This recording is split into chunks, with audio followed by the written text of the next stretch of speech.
So hello mga kapips, magandang araw po sa ating lahat. Andito na naman tayo sa ating bagong video tungkol sa pag-aalaga ng mga pugo. So welcome back to Nens TV. So kapag ikaw ay bago pa lang dito sa channel ko, maraming salamat sa pagbisita. Kapag gusto ninyo ng guide at tips tungkol sa pag-aalaga ng mga pugo, samahan nyo ako hanggang sa dulo. Huwag mo akong iwan. Sana po ay makatulong itong simpleng video ginawa ko para sa inyo. Unang-una po sa lahat, disclaimer lang po, hindi po ako eksperto sa pag-aalaga ng mga pugo. So, gumagawa lang ako ng video dito sa YouTube channel ko para lang po i-share yung experience ko tungkol sa pag-aalaga ng mga pugo. So, ngayon sa video to mga kapips, i-share ko po sa inyo yung advantages at disadvantages sa pag-aalaga ng mga pugo from day old hanggang 25 days old or ready to lay ng mga pugo. So kayo dyan mga kapips, pag ikaw ay nagpaplano pa lang pumasok sa pag-aalaga ng mga pugo or kasi simula pa lang sa pag-aalaga ng mga pugo, sana ay makita mo itong video to at sana ay makapagbigay po ako ng kunting tulong sa share ko po ng aking experience sa pag-aalaga ng mga pugo. So sana ay tapusin mo itong video to at huwag mong kalimutan na mag-like at mag-subscribe dito sa channel ko. Huwag din kalimutan na pindutin yung notification bell dyan sa ibaba para ma-notify kita kapag meron tayong bagong videos na i-upload. So tara mga kapips, simulan na natin. Let's go!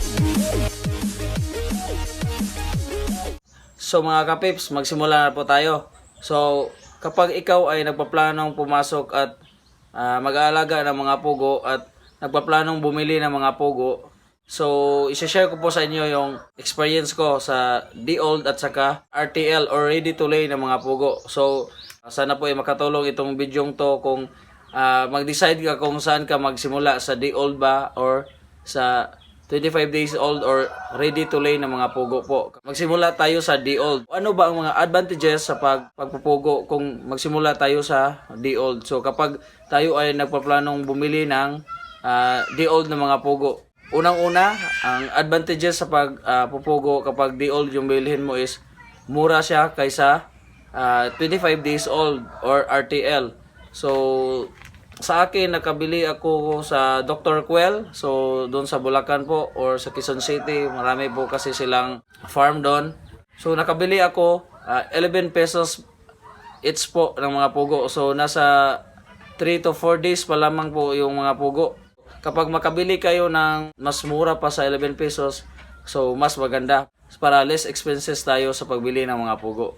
So, ang pangalawang advantages sa pagpupugo ay hindi po tayo nangangailangan ng malaking space. Kasi hindi po ito kagaya ng pag-aalaga ng mga manok na kinakailangan na malaki po yung space na kinakailangan natin. So, sa pagpupugo, so nakadepende din yan sa inyong lugar. Like me, nagsimula ako sa backyard. So, maliit lang. Sa gilid lang ng aking bahay. So, kahit mga 3 to 4 layers po ang gawin natin, then pataas para po makatipid tayo sa space. So kapag malaki po yung space ninyo, mas maganda para mas mahaba yung magawa natin. So like 4 layers, then mahaba po yung space natin. So mas marami po yung malalagay natin na mga pugo. Number 3 na advantages is madali lang po ang paggawa ng kulungan ng mga D-Old na mga pugo. So pwede lang yung plywood. So gagawa ka lang ng rectangle or square ba yun, then plywood, then lagyan mo lang ng newspaper or kahit anong ilapat mo sa sahig nila. Then yung ginawa ko is yung green screen, lapatan ng green screen para hindi sila makalabas, then yung sako sa ibabaw para hindi lumabas yung init. So katulad nito, so ganyan po. So napakadali lang gumawa ng kanilang kulungan, hindi kagaya yung 25 days old na. So sa pang-apat na advantages mga kapips ay tipid po sa feeds. So dahil maliliit pa lamang sila, so hindi pa gaano marami yung kinakain nila araw-araw. So ang binibigay ko first day po pag galing sa kanilang biyahe doon sa Manila po yung nabili ko, binibigyan ko lang sila ng chick booster. Katulad nito, pang 0 to 1 month po sila. So binibigyan ko sila niyan nasa 1 to 5 days po. So kapag malaki-laki na sila, so pwede ka nang gumamit ng per kilo na yung sa sako na, yung mga chick booster na binibigay natin sa ating mga manok or kahit anong brand ba yan para sa mga manok or para sa mga pugo. So pwede niyang i-apply. Hindi kagaya ng mga 25 days old na malaki na mas malakas nang kumain, mas magastos na sa feeds. Sa panglima mga kapips, sa pag-aalaga po ng pugo, based of my experience, hindi po sila masakitin. So magandang mag-alaga ng mga pugo dahil napakadali lang alagaan, lalong-lalo na po kapag 25 days old na po yung bilhin natin kasi malaki na sila. So ang sa akin lang, pagdating ng day old na nabili ko, dapat naka-ready na yung feeds na kulungan nila. Then naka-ready na rin yung tubig na may vitamins. So ang binigay ko lang na vitamins na inahalo ko sa tubig is yung Multilite po ng LDI. Sabi din nila, so pwede din gumamit ng asukal. So ihalo mo lang sa tubig. Dahil matamis din yon, so pwede din yon pang anti-stress galing sa kanilang biyahe. Para po ma-minimize natin na baka may mamamatay or maiwasan natin na may mamatay. Kaya dapat pagdating nila, ready na po yung tubig at with vitamins at yung feeds nila. So yan lang po mga kapips. So punta na naman tayo sa disadvantages sa mga di-old na mga pugo mga kapips. So ang unang-una talaga is it is risky. So risky po yung pag-aalaga ng mga di-old. Lalong-lalo na po kapag ikaw ay baguhan pa lamang o wala pang experience sa pag-aalaga ng mga pugo. Kasi hindi pa natin alam kung masakitin ba sila, paano sila alagaan. So nandyan yung risky po. So hindi yan nawawala. Dahil sobrang liit pa lamang nila. So kinakailangan na i-monitor natin sila halos kung pwede oras-oras. So kapag ikaw ay bumili, maka-experience ka talaga na sobrang liit nila. So kinakailangan na bantayan talaga natin sila. So ang dapat natin iwasan is kapag bumili ka ng di-old na mga pugo, so dapat na tama po yung init na ibinibigay natin sa ating mga pugo. So dapat nakaandar na po yung mga ilaw sa loob ng ating kulungan bago pa lamang sila dumating. Sa akin, gumamit lang ako ng 100 watts po, yung dilaw po, yung umiinit na bulb. Kinakailangan na hindi po natatabunan yung mga sisiw sa kanilang kasama. So napaka-importante niyang i-monitor natin sila kasi yan po ang number 1 cause kung bakit napipilay po yung mga sisiw at namamatay. So yan po ang na-experience ko talaga mga kapips. So ang daming namatay nung sa aking binili.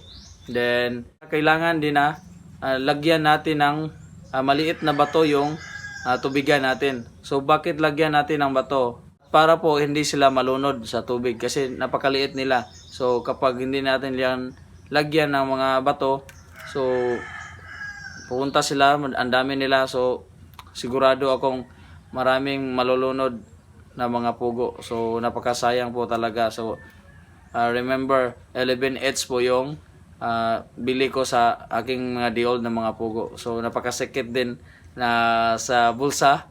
So kaya po gusto ko po i-share ito sa inyo para po hindi nyo ma-experience yung na-experience ko na maraming namatay sa akin dahil kulang ako sa information.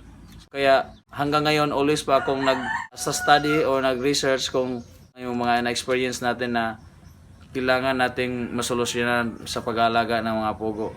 So sana ay makatulong itong mga simpleng tips kong binibigay sa inyo mga kapips. So yun mga kapips, makikita naman natin kapag nilagay na natin sila sa loob ng kulungan. So kapag lumalayo sila sa ilaw, so punta sila lahat sa gilid, so ibig sabihin niya sobrang init po yung sa loob ng ating kulungan. So kinakailangan na kunin natin yung ibang ilaw or buksan natin yung sako na kalapat sa ating kulungan. So kinakailangan na i-monitor din natin yan para maganda po ang paglaki ng ating mga pugo. So pangalawa mga kapips, magastos sa kuryente. So dahil maliit pa lamang sila, so medyo magastos po talaga sa kuryente. Kasi ang ginagamit kong ilaw is 100 watts po. So yung dilaw, yung incandescent bulb, so huwag po tayong gumamit ng LED na ilaw kasi hindi po yan umiinit.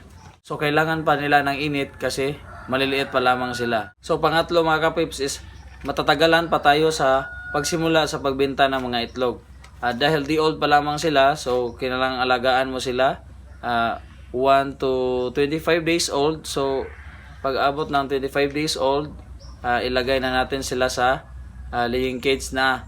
So mga 35 to 45 days, so diyan na po mag-monitor na po tayo magsimula. So yan, unti-unti na silang mangingitlog. So nasa 35 to 45 days po sila nagsisimulang mangitlog. So yan lang po, medyo matatagalan tayo sa pagbenta ng mga itlog.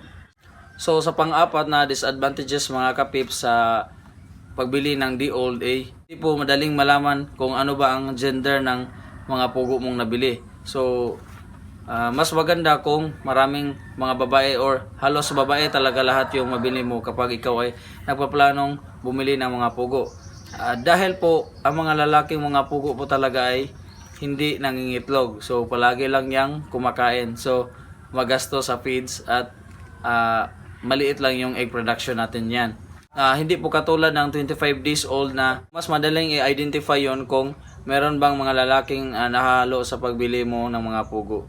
So yan po ang disadvantages kapag ikaw ay bumili ng D-Old na mga pugo. Kasi hindi pa natin sigurado alam kung totoo nga ba na babae lahat yung ibinigay ng ating supplier ng ating mga sisiw. So yan, mag-ingat tayo sa pagbili niyan para hindi tayo malugi sa pagbili natin ng ating mga D-Old na mga pugo. So yan po mga kapips. So punta na naman tayo sa advantages at disadvantages sa RTL or ready to lay ng mga pugo or yung 25 days old na. So ang unang-una, hindi na po risky. So medyo madali na po alagaan ang malalaki ng mga pugo. So, nasa 25 days old up na. Kasi hindi na po kagaya ng D-Old na kinakailangan na i-monitor natin sila oras-oras kasi malalaki na sila. So hindi na sila madaling malunod, hindi na sila madaling natatabunan sa kanilang kasama kasi malaki na sila. So yan po ang unang kagandahan kapag tayo ay bumili ng 25 days old na or RTL na mga pugo. So ang pangalawa pong advantages mga kapips, pagdating po ng 35 to 45 days, nagsisimula na silang mangitlog. So unti-unti na ding makapagsimula tayong magbenta ng mga itlog sa ating kapitbahay o katrabaho para po malaman at ma-share natin na meron po tayong bentang mga itlog ng mga pugo, meron po tayong alagang mga pugo kasi napakasarap talaga ng itlog ng pugo. So it is very demand talaga, lalong-lalo na po kapag nasa malapit kayo ng paaralan o sa market. So yan po ang ginagawang quick dyan. So huwag kang matakot kung meron kang pagdududa kung meron bang bibili sa aking mga itlog ng pugo. Sabihin ko po sa inyo na napaka-demand po talaga ng itlog ng pugo. Lalong-lalo na po kapag wala pang gaanong nag-aalaga or nagbibinta ng mga itlog ng pugo dyan sa inyong lugar. So it is your big opportunity kapag ikaw pa lang yung unang nag-aalaga at nagbibinta ng mga itlog ng pugo dyan. So it is a big market. Sana ay maging successful ka sa pag-aalaga at pagninegosyo ng mga pugo dyan sa inyong lugar.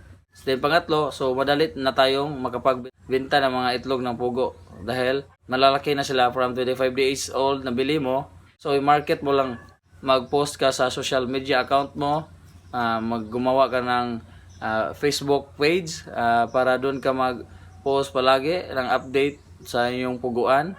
Then share to your neighbors, co-workers, friends para po makalat at madami na pong makakaalam na meron kang inalaga ang mga pugo at nagbibinta ka ng itlog ng pugo. So sa pang-apat mga kapips, hindi po talaga tayo nangangailangan ng malaking lugar kapag ikaw ay pumasok sa pag-aalaga ng mga pugo.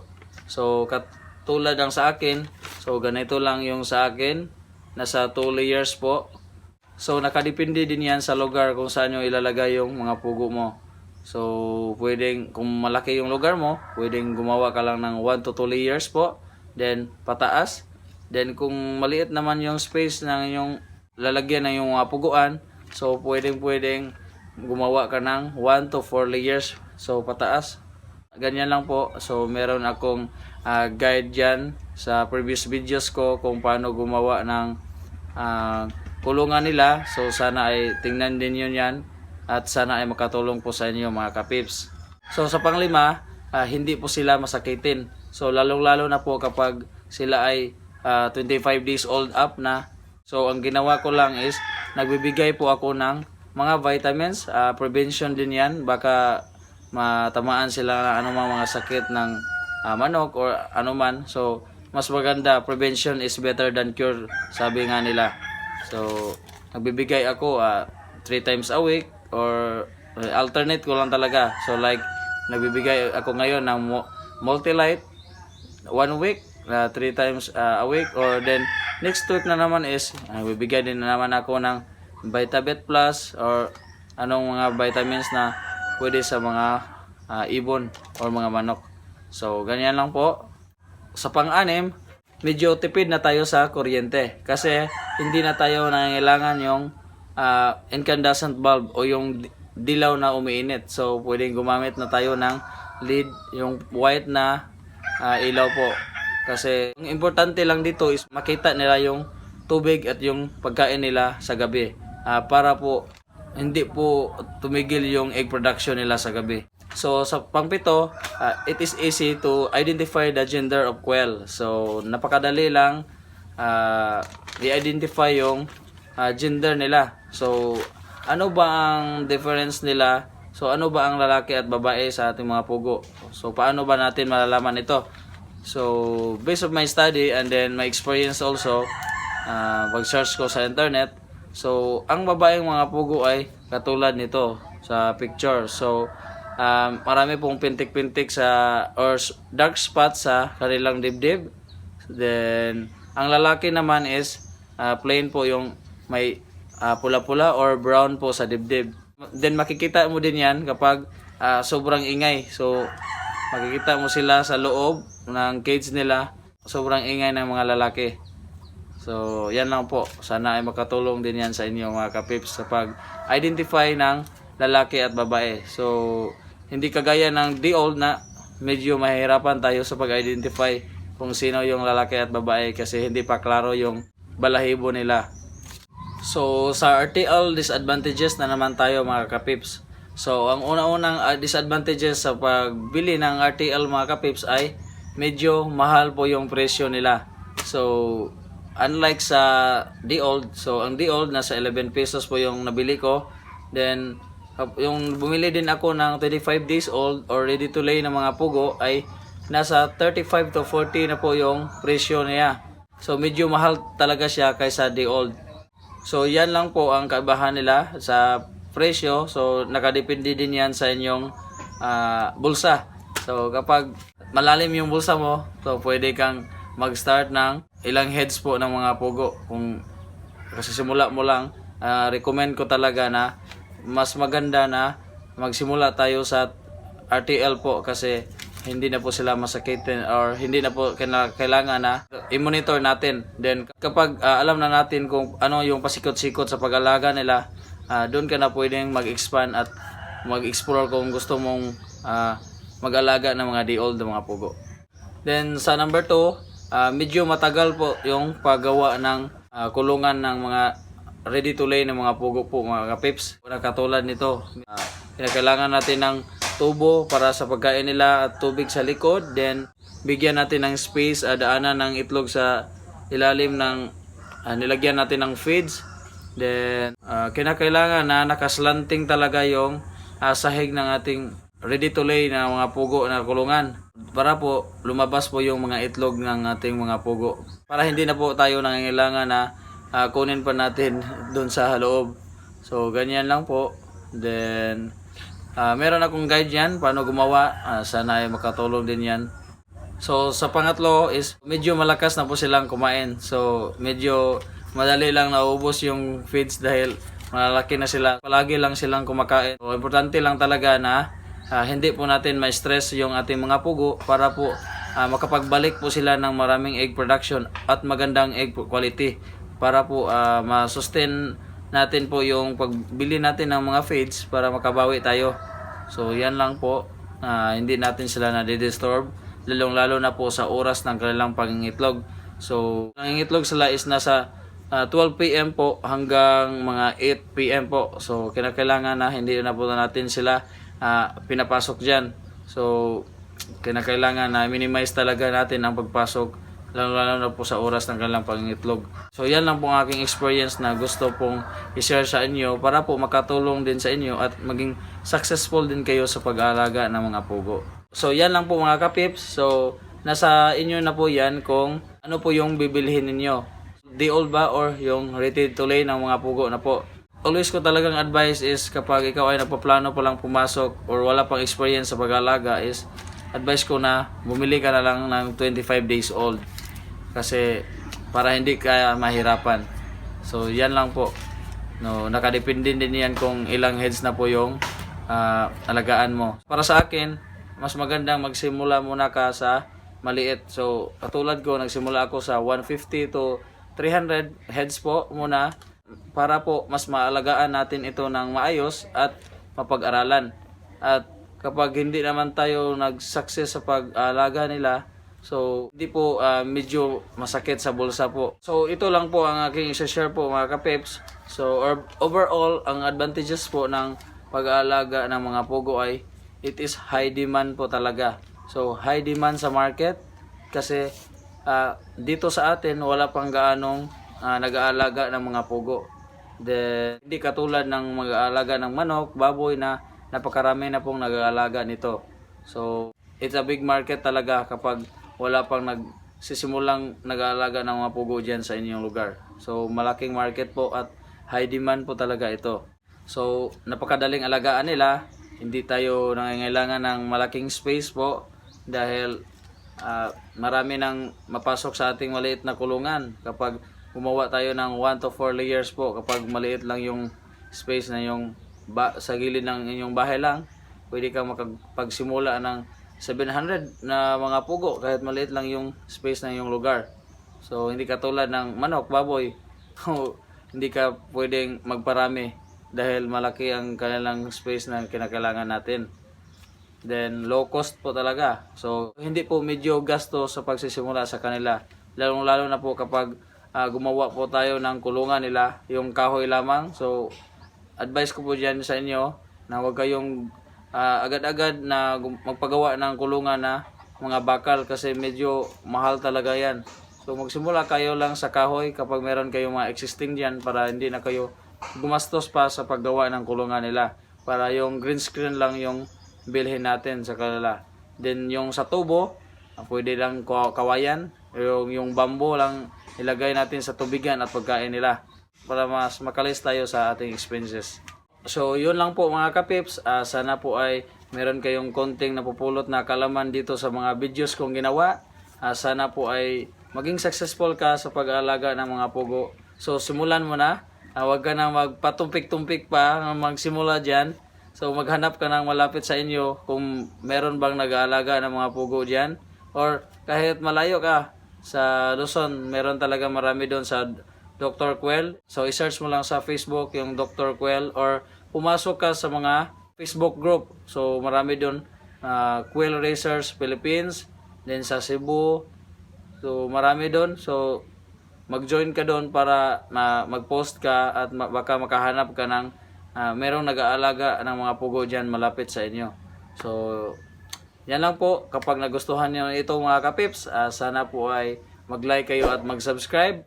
At huwag kalimutang pindutin yung notification bell dyan sa ibaba para ma-update kita kapag meron tayong susunod na mga videos mga kapips. So maraming salamat sa panonood at hindi mo ako iniwan mga kapips hanggang sa susunod na mga videos. Bye bye!